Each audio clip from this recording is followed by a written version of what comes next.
Good morning. Good morning. It is beautiful Monday. Yes. Kicking off the week right. Yep. This is is this like 2.5 weeks of physical distancing? Something. Man, I know we started kind of like smack in the middle of spring break.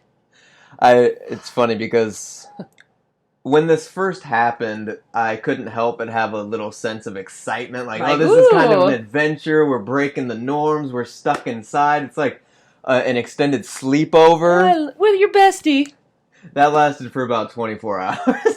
Now I'm ready to We're see ready to, people. I know. But we are going to continue abiding Yes. by the safety regulations that have been suggested, because it is also biblical that we respect the authority placed over us. Yes. So I encourage us all, let's take this test of endurance for all it's worth. Let's see it through to the end, and let's remain faithful. Yes. I think it's hard for me because it's not sunny right now. It's been like kind of overcast the last few days and cold. And doesn't that make a difference? if we can just go walk, I'm like outside, I'd be happy. I'm like a tiny little plant. When I get need sunshine, water. I know, I'm just sunshine, and it makes all I the know. difference. But we are very happy over here, though. Happy and healthy. My mom calls me every now and then and is like, "Are you eating enough? Are you okay? Healthy? Are you getting enough sunshine?" Yeah, Mom. My name is Adam.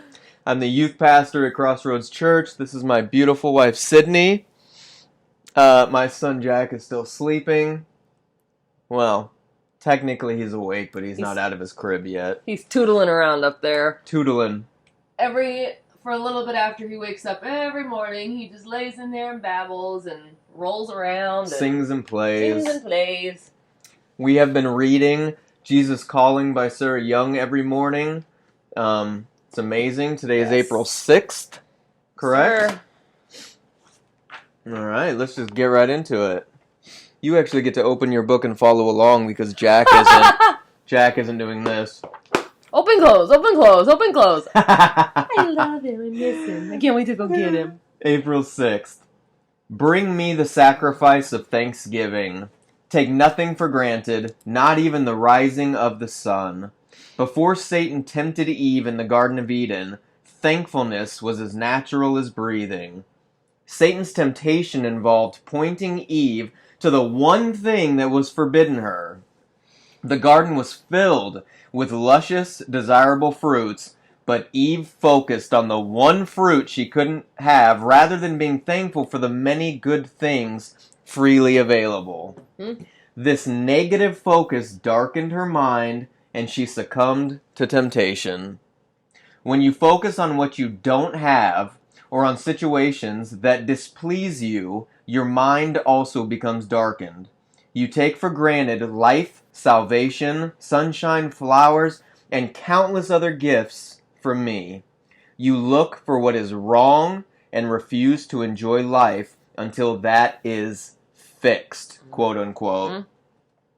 When you approach me with thanksgiving, the light of my presence pours into you, transforming you through and through. Walk in the light with me by practicing the discipline of thanksgiving. There are 3 verses underneath for context. I will offer to you the sacrifice of thanksgiving and will call upon the name of the Lord.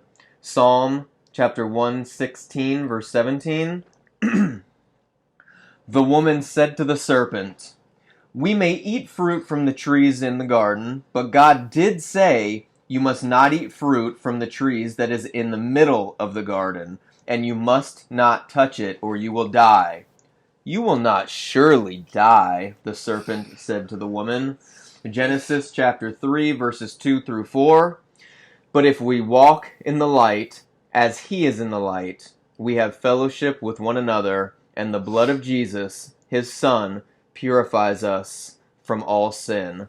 1 John chapter 1, verse 7. We have talked often about the importance of Thanksgiving, about thanking him constantly throughout your day, staying in that communication. And I've often talked because it is so easy to focus on the things that we do not have. And it is true that when you, rather than focus on all of the blessings, you focus on the one thing you want, the one thing you don't have, the one thing you can't get, it does darken your mind. Makes you a negative Nancy. And you get tunnel vision, it seems. And all the blessings that are outside of that tunnel, darken. You can't see them, you can't focus on them. We tell our kids a lot because, if they have they have problems just like the rest of us. And one thing I find myself telling them a lot is focus on what you can control. Focus on what is within your reach, within your purview. And good word. You can't, take the focus so much off what you don't have. Focus on what you do have. Focus on the blessings that you do have, which is what you can control, which is your own abilities, your own talents, your own heart and mind. And I love that this is focusing not even necessarily on like material objects that we earn, but this focuses on the natural gifts from God that I feel sunshine and flowers. So often I will even take for granted. You just you're flying through life, and I gotta give my mom a shout out. She is the most beautiful woman inside and out, but she goes on walks every morning, especially while we're physically distancing. You got to get your exercise. That's important. She lives in Las Vegas, but she sends me these pictures, and I just want to show you one and then read you the caption. Oh. So she sends me pictures like this, just beautiful flowers while she's on her walk. Sweet. And then it just says, look at all those. It says, look at the beauty God gave me to look at on my walk today. I could cry. Isn't that exactly what this is talking about? The sunshine, the flowers, the birds, one thing that made me think about the little things was yesterday, it might have been the day before, we were going on a walk with Jack, and Adam will strap Jack to the front of him and put his little hat on, and, we just walk and talk, but Jack is fascinated with the birds, with the trees, with the sounds and the clouds, and you can see his little eyes just full of wonder at a little cat that runs by or a little bird that chirps near his ear. He's so excited, and it made me think that we should get back to that. We should get back to taking in these little blessings from God. I mean, all these things are placed in this earth from God. The birds, the trees, the clouds, the sounds. Everything is a product of God. Because and man, it's a blessing. I love because that right there just kind of shifted focus, I think, because I know, at least for myself, I always have given thanks for the larger things that God has moved or done in my life.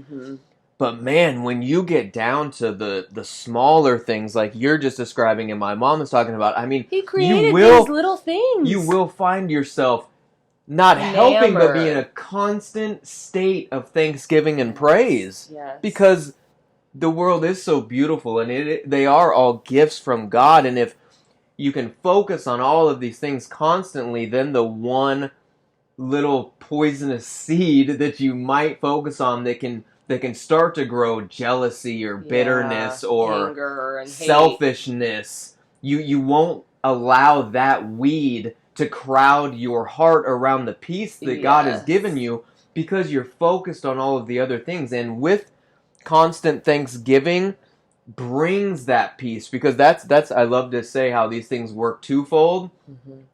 When you're giving constant thanksgiving, first of all, you're in constant communication and seeking God, which He wants. It says, bring me the sacrifice of thanksgiving, meaning that is a sacrifice to God. He loves to hear that from you.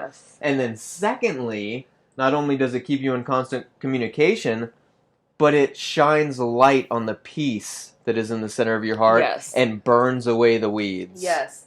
And one thing that made me, since we're on the topic of moms, when you take in all these little blessings and you take note mentally of the birds and the trees and the sunshine, along with all these other material blessings that God has given you and emotional blessings that you have, and you fill your mind with more positives than negatives. So like you said, when the negatives come in, it's easier to weed out. One thing that my mom always taught me to do when I was little was count your blessings out loud. And it might have been a thing that came from her mom, but count your blessings out loud when you're feeling, when you're feeling like you don't really have that many. Like, I'm thankful for the lights being on. I'm thankful for my baby's health. I'm thankful for the sunshine outside. I'm safe thankful for a home. safe home. I'm thankful that I have food in my fridge. She would make me list out loud, what are you thankful Like, for? bring you back into perspective. Back into perspective. When I would just be, this Focusing grumpy, on the one grumpy thing. teenager that's like, everything stinks, everything's horrible. I don't have the new tube top that's on She'd sale. be like, list out your blessings right now. And we wouldn't do anything until I listed out, 10 or whatever. But it's just a good reminder to just take in all of these blessings that God has given you and that God has given the world, and then show him thanks for it, because he's happy when you thank him. So I'm gonna encourage us all today. If you are able to do it safely, go outside and look at all of the blessings that God has given us naturally. Take 5 minutes to look at the trees and the flowers and the birds. And then send us pictures. And see if it doesn't lift your spirits. I guarantee you it will. Yes. Yeah. I love that. It's That just Monday. made me so happy. I know. I'm now excited to go on our nature walk today. I don't read these until we read them here in front of you guys. Adam sometimes reads them before, but I just get so excited about this one. We love you guys. We hope you have an amazing, most blessed day. Yes. And I'm excited for your walk with God today. Yes. We love you guys. We'll see you tomorrow, God willing. Petunia loves you. Jack says hi.